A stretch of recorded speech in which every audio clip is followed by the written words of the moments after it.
वैसे तो Vladimir Lenin जो है वो कार्ल मैक्स के बहुत बड़े फॉलोअर थे, मगर वो कार्ल मैक्स के प्रिंसिपल्स को पढ़कर उनसे थोड़ा आगे निकलने की सोच रहे थे। कार्ल मैक्स का सिद्धांत था कि कम्युनिज्म आने के लिए 2 स्टेजेस होने चाहिए। पहला तो कि बुर्जुआजीज में रेवोल्यूशन आना चाहिए। बुर्जुआजीज मतलब मिडिल क्लास लोग जो अब पढ़ लिख कर इंटेलेक्चुअल बन गए हैं, पहले उनके क्लास में रेवोल्यूशन आए और उसके बाद लेबर क्लास को, वर्कर्स को, पेजेंट्स को, इनके दिमाग में ये डाला जाए कि हमें रेवोल्यूशन की जरूरत है। देश में जितनी भी संपत्ति है उन पर हमारा भी अधिकार है। बुर्जुआजीज के रेवोल्यूशन के बाद वर्कर्स के रेवोल्यूशन की शुरुआत होनी चाहिए। इसी तरह देश में कम्युनिज्म आ सकता है। मगर ये लेनिन जी को जल्दी थी।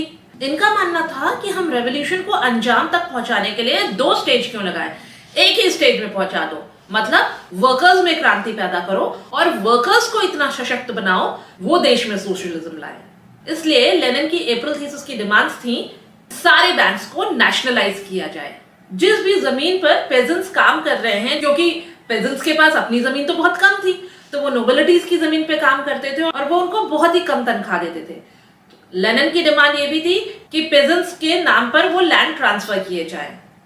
और एक और डिमांड थी कि वॉर खत्म करो, हम नहीं चाहते अब लड़ाई।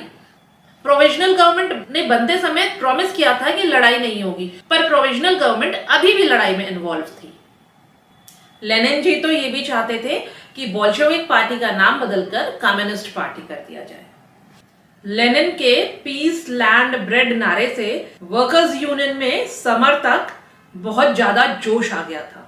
हर फैक्ट्री में वर्कर्स कमिटीज फॉर्म हो रही थी, ट्रेड यूनियंस बन रहे थे, इवन सोल्जर्स का भी अपना अपना संगठन बन रहा था। हर जगह सिर्फ संगठन संगठन संगठन बन रहा था।